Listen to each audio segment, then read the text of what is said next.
when heroic warriors gather to battle evil. Even the gods themselves tremble. Alright, this is stupid. So after a year of playing Dungeons & Dragons online due to the pandemic, Tig and myself and some friends of the channel gathered at a remote lake house to play an epic weekend-long in-person session of Dungeons & Dragons. This is that story. I'm Tom. I play as Garrus, the tiefling, jackhole, asshole, warlock. Okay, so my character is Vanadian.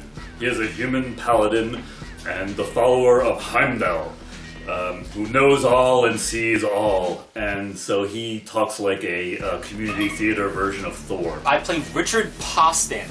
He is a 353-year-old gnome now, because he just had his birthday not too long ago. I am a druid gnome. And the reason I'm looking down is because I'm actually holding the sheet because I don't really know everything because I just started playing D&D. I'm not a character. I'm the dungeon master. I'm about to have a butt explosion. What That he's, lawful good to a fault, always seeing the best in everyone else, and he sees it as a mitzvah to try to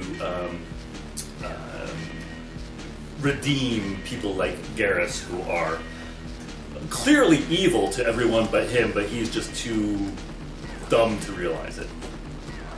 He's a dick. He hates everyone. He's on the brink of death's door at this point. He's just that old, and is slightly going senile as an old man. So his magic is still potent, but not always directed and focused as it really should be.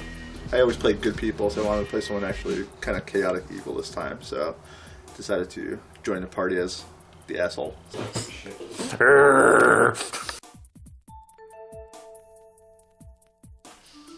When did you start playing D&D? About 5 minutes ago. I always wanted to play when I was younger, but I never had a chance, and then when I was in my 20s I got to play my first game, and I was so excited, and then the Dungeon Master was kind of crap, and he killed me within the first hour, and then I stopped. I was probably like 8 or 10, and my dad ran me through, I think what was probably at the time, 3rd edition, a really just simple a dungeon encounter. Alright, I played it as a kid. My brother had the basic set, which I found out later was actually the 1st edition sets. And I really remember playing around the kitchen table where my brother was the DM, and I was a fighter, and my mom was a cleric, and my dad was a wizard, and that was like the only time we ever played as a family, but it was really cool. An anime I watched back in high school on Sci-Fi Channel called Record of Lotus War. I got into Dungeons and Dragons like in the 80s when I was a kid, introduced by some friends, and I got into it just playing basic Dungeons and Dragons way back in the days, well as like the 1st edition Advanced Dungeons and Dragons. Eric, the DM of this game, talked me into, said, maybe you should give it another chance. I didn't actually play it until high school, which was in the midst of I think they used 4th edition during that weird period. And it was the classic thing of, you show up at somebody's house, we were in the basement, you ordered Domino's, and you played till like 2 o'clock in the morning. I remember trying to play as a kid with my friends, but we didn't have any of the books. Well, we remember what you roll dice, so we made up our own rules. That anime was based on a book series that was based on D&D stories that this author wrote, and I was like obsessed with fantasy shit anyway, and I knew about D&D, but I never had anyone to play with. And my friend Keith, he was like, dude, I played D&D, and that anime is based off Dungeons & Dragons, so that's when I started playing Dungeons & Dragons. I was like 13, 14. We would play D&D outside, pretending to be characters, shooting magic missiles and stuff like that at people. It was fun. Me and one of the guys, our 2 characters, for some reason hit it off, and we had what we were calling the Adventures of Torim and Grimm. My character was a dark elf named Grimm, because, I was 14, and that's edgy as fuck. I even made a Transformer that had D&D influence. Every Transformer has a function, and this function was Magic User. His name was Quack, and he turned into a duck.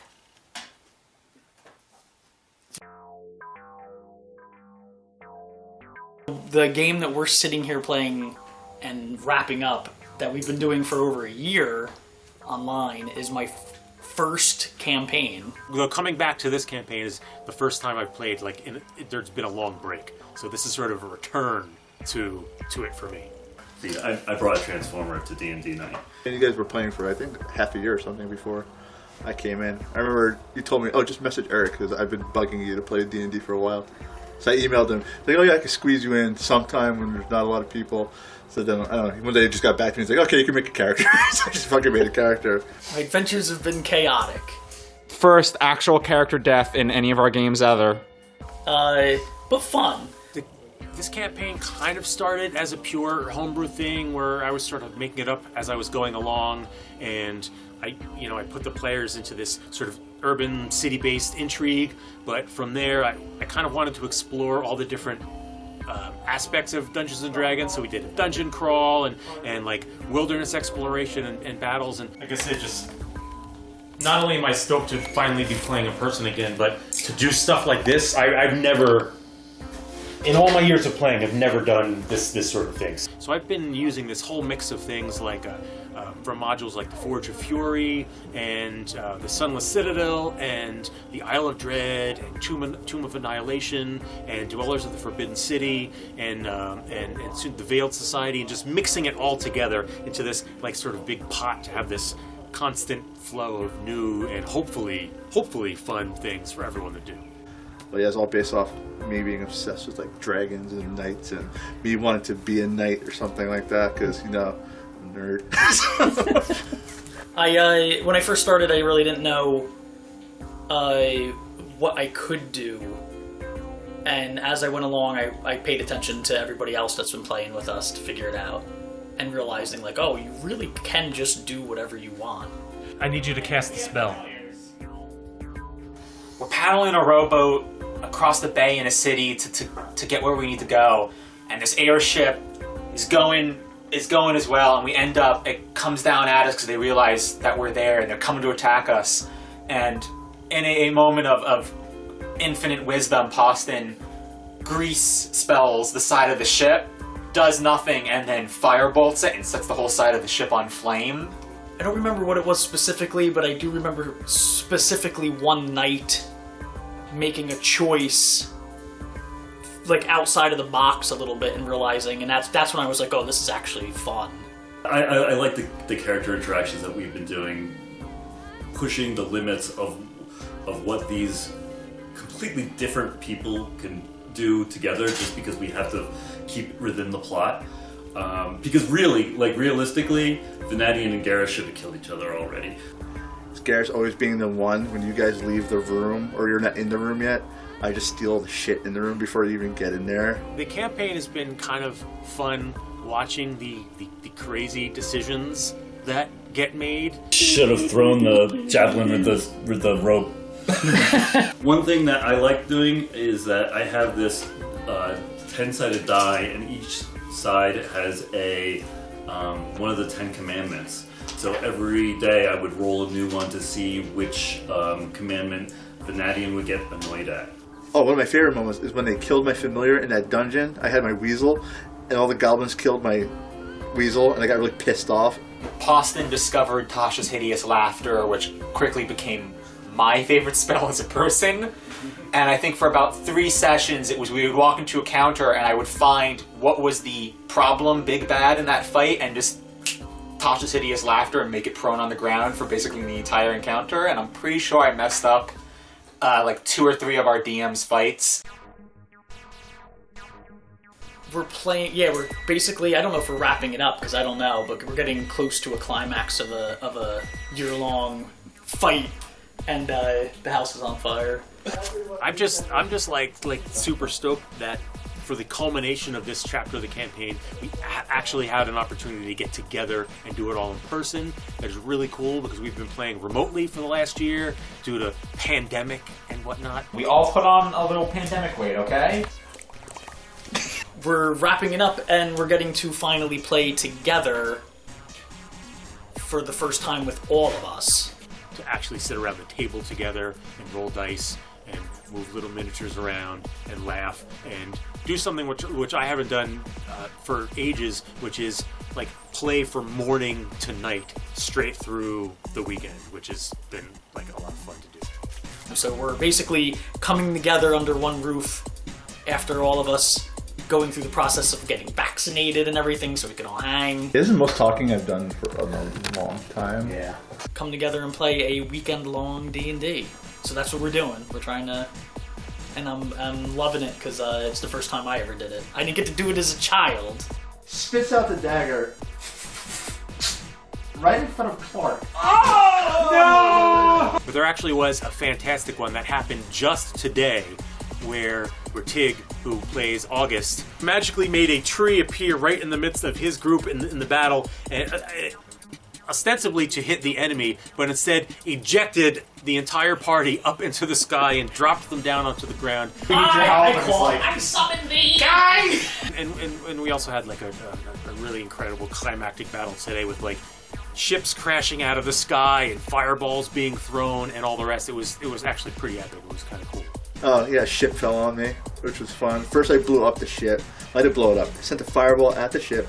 I just summoned energy from my hands, and I just shoot a fireball straight up. Killed pretty much everyone on it except some ninja who I didn't know was a good guy. The rope catches, they swing around underneath the ship, almost Spider-Man like, goes up underneath the ship, and then you lose sight of them on the other side of the ship. Who is this fucker? The little ninja woman said, "Oh, I'm gonna crash a ship now on top of Garrus." After I got cannonballs fired at me, then tar spilled all over me, and then a ship. I still managed to survive those two things, but the ship finally killed me. Yeah! Burst a tree under me and allowed me to live because my body was exposed and I was allowed to be healed. What are you doing? I'm just videotaping this. Yeah, you're Spoiling. yeah. You think I, right now, fucking remember what I'm looking at right now?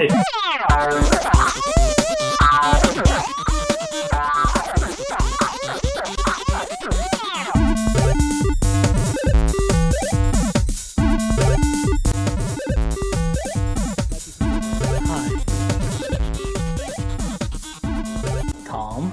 Hey, so sexy. It's only one flush. It didn't work. Nothing came out. Wow. I didn't even manage to get a fart out. What was the first question we asked? What did we ask? You All right, suck good. at this. Yeah.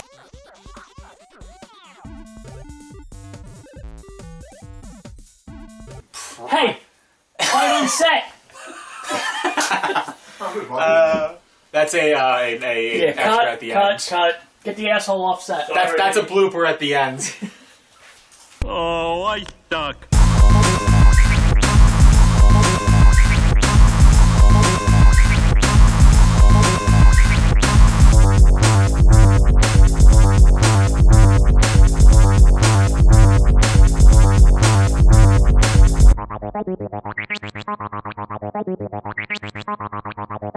Well, excuse me. You'll be able to do it easy from there. Then the ship will fall. Yeah, it might be. Remember, the imp is buffed. Yes. Tumbles off the back of the ship and just falls in flames like Denethor. It's Clark time, baby! Jumps off the ship. That's pretty cool, actually. Vanadian, take 4 points of damage as you get hit by an arrow. Tom? Aldea, roll for initiative. Wait for it to build. Say it. What? I take the shot.